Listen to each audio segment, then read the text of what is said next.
It feels a lot quieter. You don't feel the atmosphere so much. You have to create a lot of the atmosphere yourself, I think. Mm-hmm. There's more boomy acoustic. It's a little more introspective and less of a performance and display, but it's also interesting, I think. It definitely feels more like a continuation of rehearsal process rather than something that you're going towards. It's in a way, it's like playing for each other. Yeah. There's very much the feel of like making a product. Actually, when you're doing it, you know, it's much more deliberate in a way.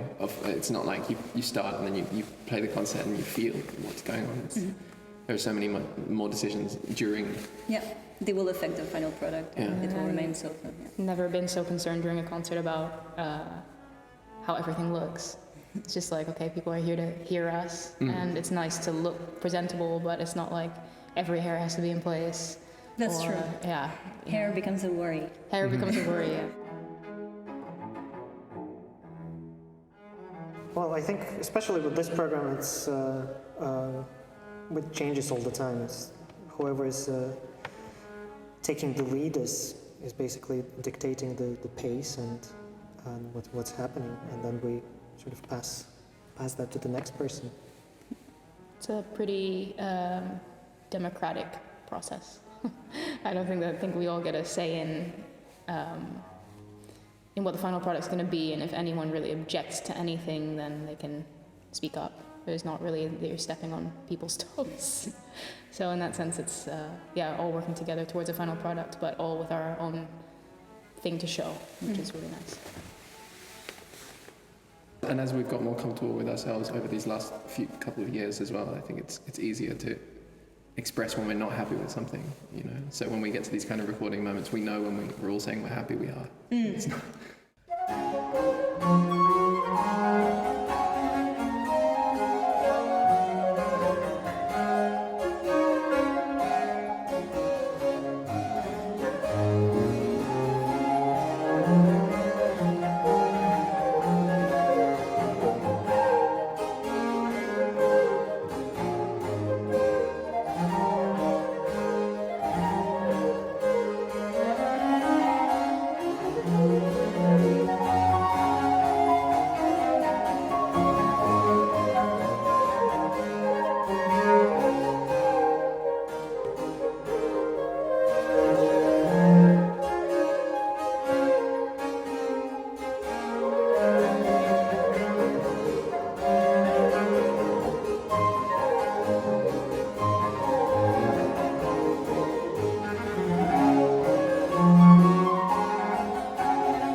It's a long, long story. Right. There are a couple of love stories involved. Yeah.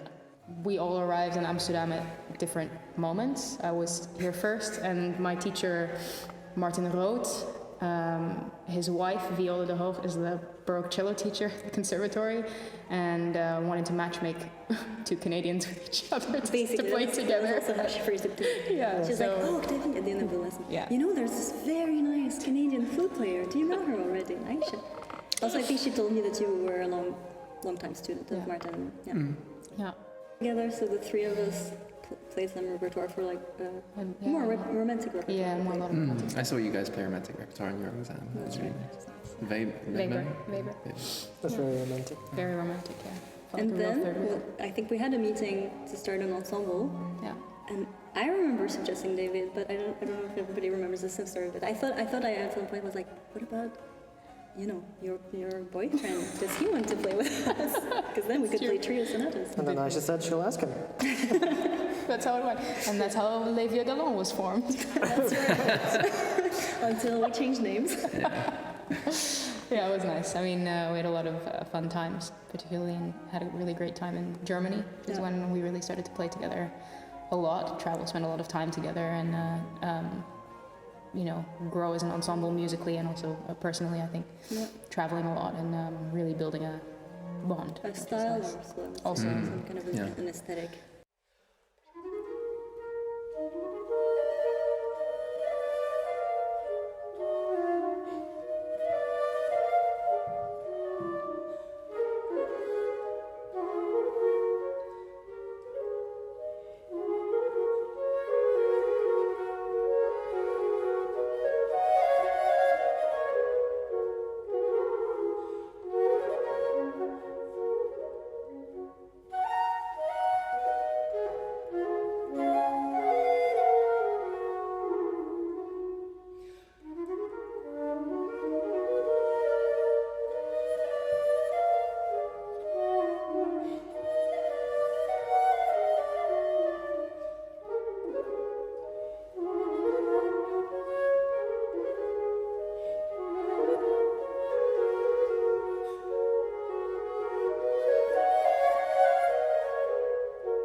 So it's In music this world, from particularly. the city of Amsterdam. From which period exactly? Did we settle on a few years? No, the latest idea was to do actually 2 Yeah. albums. Mm. One for real sort of Baroque repertoire, and then for galant and maybe early classical with a fortepiano. Yeah. So it would be kind of a double CD, Mm. Or 2 separate albums. 2 separate That's- albums, It's twin, just twin albums. a lot of repertoire, actually. Yeah, so Yeah. at the moment we're doing basically a lot of research, looking at publications in Amsterdam. So music published in Amsterdam or written by composers that Yeah. lived in Amsterdam. Yeah. Yeah, or composers from Amsterdam or from other Dutch cities. Yeah. Or And for Belgium. any combination of our instruments, also not only for the 4 of us, but Yeah. also featuring some That's what we solos always and like to do. That's always combining been, yeah. instrumentation. That was part of this style we developed as well. Yeah. Just this change in texture is nice. Definitely for us and for the listener, we hope. Gives the listeners variety as well. Yeah.